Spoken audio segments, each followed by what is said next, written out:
Scripts present करते हैं movie योद्धा। इस फिल्म में सिद्धार्थ मल्होत्रा लीड रोल में है। ये एक एक्शन थ्रिलर फिल्म है जो कि 2024 में रिलीज हुई। IMDb में इसकी रेटिंग 6.1 है। फिल्म की शुरुआत में सुरेंद्र नाम के एक सोल्जर को दिखाया जाता है जिन्होंने योद्धा टास्क फोर्स की शुरुआत की थी, जिसके कमांडो किसी भी जगह पर हर तरह के मुश्किल मिशन को अंजाम दे सकते हैं। ये फोर्स ऐसे मिशन को हैंडल करती थी जो ज्यादातर नामुमकिन होते थे। इसी फोर्स की कहानी सुरेंद्र अक्सर अपने बेटे अरुण को सुनाया करते थे, जिस वजह से वो भी बड़े होकर अपने फादर की तरह योद्धा टास्क फोर्स का हिस्सा बनना चाहता था। अब एक दिन इसी मिशन के दौरान सुरेंद्र की मौत हो जाती है। फिर यहाँ से सीन कट होता है और हमें कुछ सालों बाद का सीन दिखाया जाता है जहाँ इंडिया बांग्लादेश बॉर्डर पर मिलिटेंट्स ने कुछ सिविलियंस को बंदी बना के रखा होता है और इन सिविलियंस को रिहा करने का काम योद्धा टास्क फोर्स को दिया जाता है, जो कि अरुण लीड कर रहा होता है। अरुण देखता है कि अगर उन्हें जल्दी अटैक ना किया तो मिलिटेंट सिविलियंस को मार डालेंगे, लेकिन उसे अटैक का ऑर्डर ही नहीं मिल रहा होता, जिस वजह से वो अपने साथियों को छोड़कर अकेला ही उन मिलिटेंट से लड़ने चला जाता है। यहाँ उसके और मिलिटेंट्स के दरमियान जबरदस्त फाइट होती है। फिर अरुण के साथी भी वहाँ आकर उन मिलिटेंट्स को खूब मारते हैं। उन्हीं में से एक मिलिटेंट एक बच्चे को ढाल बनाकर वहाँ से भाग रहा होता है, पर अरुण आखिरकार उसको भी मार गिराता है और इस तरह से अरुण ये मिशन सक्सेसफुली पूरा कर लेता है। फिर मिशन से वापसी पर अरुण अपनी बीवी प्रिया से मिलता है, जो कि सरकारी अफसर थी। प्रिया जानती थी कि अरुण ने ऑर्डर फॉलो नहीं किए हैं। वो अरुण पे बहुत गुस्सा होती है। वो कहती है कि तुम्हारी जान भी जा सकती थी, पर अरुण उसे किस तरह मना लेता है। वो दोनों एक दूसरे से बहुत प्यार करते थे और हंसी खुशी अपनी जिंदगी गुजार रहे थे। फिर कुछ अर्से बाद प्रिया का प्रमोशन PMO ऑफिस में एडिशनल सिक्योरिटी के तौर पे हो जाता है और अब उसे बाकी कामों के साथ साथ इमरजेंसी सिचुएशंस को भी हैंडल करना था, जैसे कि हाईजैकिंग वगैरह। फिर कुछ ही दिन बाद अमृतसर में लश्कर के कुछ आतंकवादी एक प्लेन को हाईजैक कर लेते हैं। उनकी डिमांड थी कि उनके 3 साथियों को आजाद करवाया जाए, या फ्यूल की कमी होने की वजह से वो आतंकवादी उस प्लेन को अमृतसर लैंड करवाते हैं। यहाँ में ये भी पता चलता है कि उस प्लेन में इंडिया के एक साइंटिस्ट भी मौजूद हैं, लेकिन इस बारे में आतंकवादियों को अब तक कुछ नहीं पता था। यहीं पर साइंटिस्ट की सिक्योरिटी के लिए उनके साथ एक कमांडो भी होता है, जो कि और कोई नहीं बल्कि अरुण ही था। अरुण का नाम सुनते ही प्रिया घबरा जाती है, लेकिन वो जानती थी कि अरुण सिचुएशन को हैंडल कर लेगा। उधर प्लेन में अरुण सबसे पहले साइंटिस्ट को वहाँ से सेफली निकालने का प्लान बनाता है। वहीं जलाल नाम के एक टेररिस्ट प्रिया से बात करता है। वो कहता है कि मुझे अपने 3 साथी रिहा चाहिए और साथ ही वो बॉस से पैसों की भी डिमांड करता है। प्रिया उसे कहती है कि इतना सब कुछ जल्दी नहीं हो पाएगा, लेकिन सबसे पहले मुझे ये कंफर्म करना होगा कि प्लेन में सब लोग सही हैं। वो कहती है कि मेरी किसी एक पैसेंजर से बात करवाएं।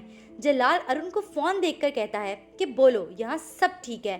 तब प्रिया और अर्जुन एक दूसरे की आवाज पहचान लेते हैं। अरुण कहता है कि हाँ सब ठीक है, लेकिन जल्दी करो कहीं मौका हाथ से न निकल जाए। जाहिर सी बात थी, वो सबको सीधा नहीं बोल सकता था। उसने कोड में प्रिया से कहा था कि जल्दी से कमांडो भेजो, टाइम आ गया है, लेकिन उधर मिनिस्टर तो कमांडो भेजने से मना कर देता है।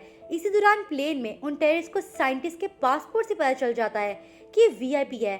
वो उसे मारने ही लगते हैं कि तभी अरुण उनसे अकेला ही लड़ने लग जाता है। उसे लग रहा था कि बाकी के साथी आते ही होंगे।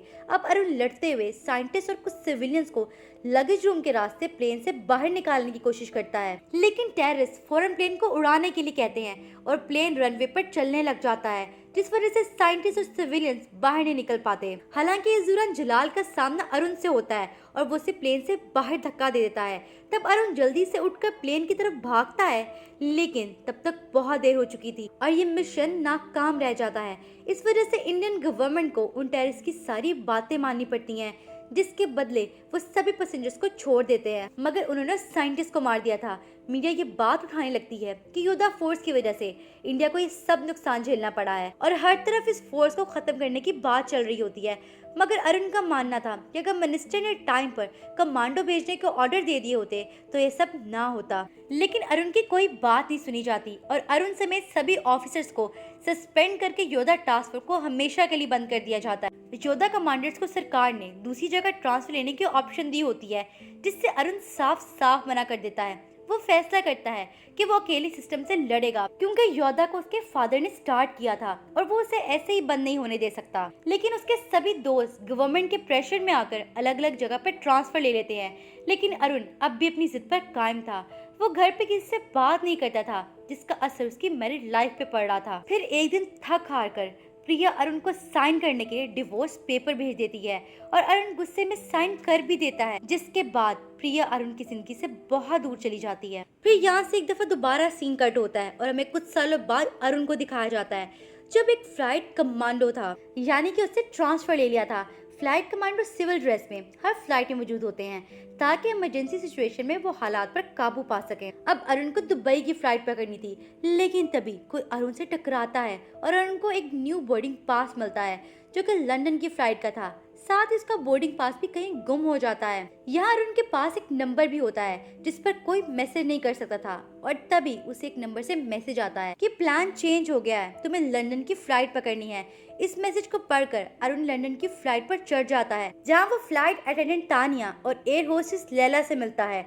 अरुण को फोन पर एक और मैसेज आता है जिस पर 3 टेररिस्ट के नाम होते हैं और साथ ही लिखा था कि प्लेन हाईजैक हो चुका है। अब अरुण को समझ नहीं आ रही होती कि मैसेज उसे भेज कौन रहा है और ऐसा कौन इस प्लेन में मौजूद है जो इसे हाईजैक कर सकता है। अरुण को सबसे पहले शक तानिया पर होता है। वो लैला से कहता है कि तुम तानिया का पासपोर्ट अच्छे से चेक करो।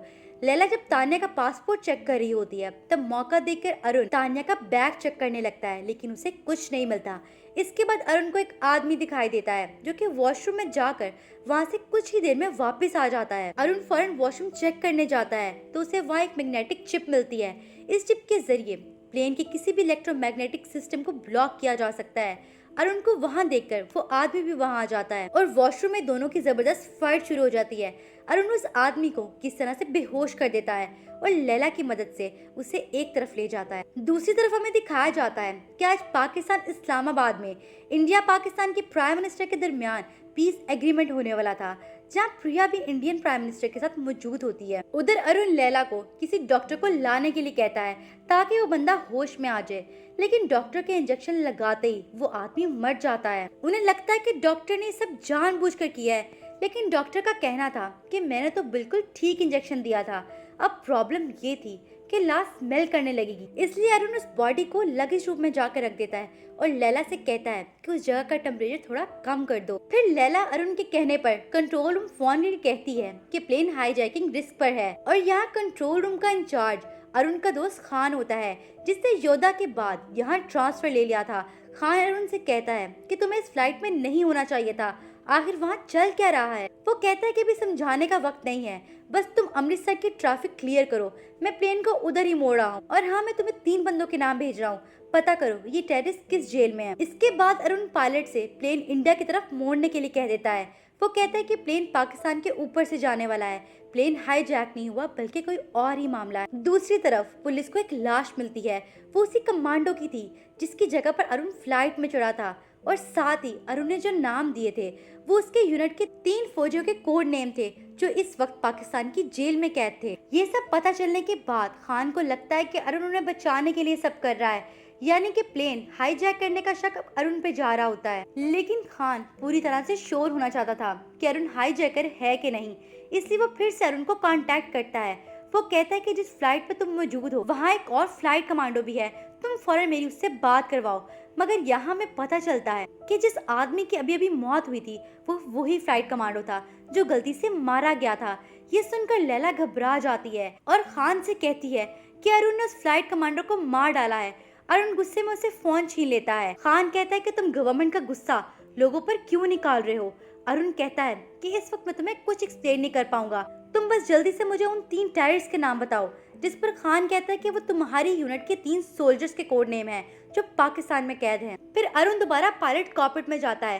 वो कहता है कि तुमने अभी तक प्लेन अमृतसर क्यों नहीं मोड़ा। पायलट कहता है कि मैं क्लियरेंस के बगैर ऐसा नहीं कर सकता हूँ। उधर खान प्रिया को कॉल करके बताता है कि अरुण ने प्लेन हाईजैक कर लिया है। ये सुनकर प्रिया को यकीन नहीं आता, क्योंकि वो जानती थी कि अरुण के लिए उसका वतन ही उसका सब कुछ है। उन दोनों को लग रहा होता है कि पीस टॉक्स ही उसका निशाना हो सकती हैं। इसलिए प्रिया फौरन पीएम को सिचुएशन के बारे में बताती है। अब कुछ देर बाद ये खबर लीक हो जाती है कि एक इंडियन सोल्जर ने एक इंडियन प्लेन को हाईजैक कर लिया है, जिसके बाद इंडियन के साथ साथ अब पाकिस्तान इस बारे में जान चुके थे। उधर प्लेन में हालात बदलने लगते हैं। पायलट कॉकपिट से बाहर निकल के आते हैं और उसका दूसरा साथी उसे गोली मार देता है। वो कहता है कि मैं जलाल का साथी हूँ, मैंने प्लेन में कोऑर्डिनेट्स डाल दिए हैं, अब ये वहीं जाएगा जहाँ हम चाहते हैं। वो कहता है कि हमारा असली मिशन इस प्लेन को हाईजैक करना नहीं था, बल्कि क्रैश है। ये प्लेन सीधा जिना हॉल से टकराएगा। यहाँ जब ये पायलट बात कर रहा होता है तो मौका पाते ही तानिया उसके हाथ पर लगेज मारती है, जिससे अरुण को उस पायलट से लड़ने का मौका मिल जाता है और तानिया जल्दी से जाकर प्लेन कंट्रोल करने की कोशिश करती है, लेकिन प्लेन ऑटो पायलट और कोऑर्डिनेट से हट ही नहीं रहा होता।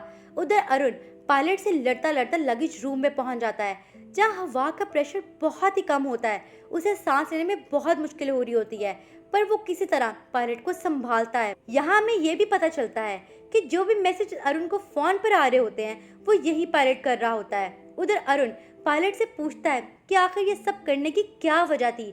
पायलट बताता है कि तुम्हारी सरकार ने तुम पर इंक्वायरी बनाई थी, इसीलिए जलाल भाई ने तुम्हें चुना ताकि सारा इल्जाम तुम पर जाए कि एक इंडियन अफसर ने ही एक इंडियन प्लेन को हाईजैक कर लिया है और वो पीस एग्रीमेंट को रोकना चाहता है। यहाँ अरुण को गुस्सा आ जाता है और वो लड़ते हुए किसी तरह उस पायलट को मार डालता है।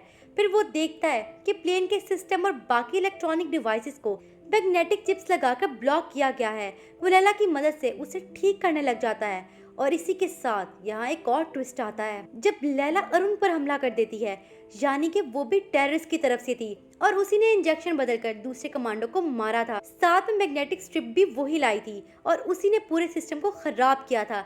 लैला कहती है कि प्लेन में बॉम्ब लाना आसान नहीं है, इसलिए हमने सिलेंडर्स में सल्फर गैस भर दिया है जो बढ़ते हुए टेम्परेचर के साथ गर्म हो जाएगी और यही बॉम्ब का काम करेगी। फिर वो अरुण को गन की नोक पर कॉकपिट में लेके आती है, जहाँ वो तानिया को इस्लामाबाद कॉल करने को कहती है। वो अरुण से कहती है कि तुम बोलो कि तुम्हें इस्लामाबाद में ट्रैफिक क्लियर चाहिए। फिर जब अरुण कॉल करता है तो जिन्ना हॉल में मौजूद प्रिया ये कॉल उठाती है। वो कहती है कि तुम ये सब क्यों कर रहे हो। इस पर अरुण बस ये कहता है कि जल्दी करो प्रिया, कहीं वक्त हमारे हाथ से न निकल जाए। ये एक तरह का कोडेड मैसेज था जिसे समझने में प्रिया को बिल्कुल भी देर नहीं लगती कि ये कोई हाईजैक नहीं बल्कि कुछ और ही है। देखने पर उन्हें पता चलता है कि इनका निशाना जिन्ना हॉल है, जहाँ इंडियन मिनिस्टर्स और पीएम है और पाकिस्तान के प्राइम मिनिस्टर मस्जिद के लिए निकल चुके हैं। खबर फैलते ही पाकिस्तानी आर्मी पूरे जिन्ना हॉल को घेर लेती है, यहाँ तक कि प्लेन में सिविलियंस होने के बावजूद ये ऑर्डर दे दिए जाते हैं कि उस पर अटैक करके हवा में खत्म कर दिया जाए। लेकिन अब बहुत देर हो चुकी थी, प्लेन नीचे आ रहा था। उधर अरुण फ्लाइट में लैला से लड़ पड़ता है और आखिरकार अरुण उसे जान से मार डालता है। फिर अरुण तानिया से कहता है कि अगर प्लेन के सारे कनेक्शंस को काट दें तो हम अपने हिसाब से उसे लैंड करा सकते हैं। बाकी रही सल्फर की बात, तो हम प्लेन के वाटर टैंक के जरिए उसके असर को खत्म कर सकते हैं। तभी अरुण को जलाल के असली प्लान के बारे में पता चलता है।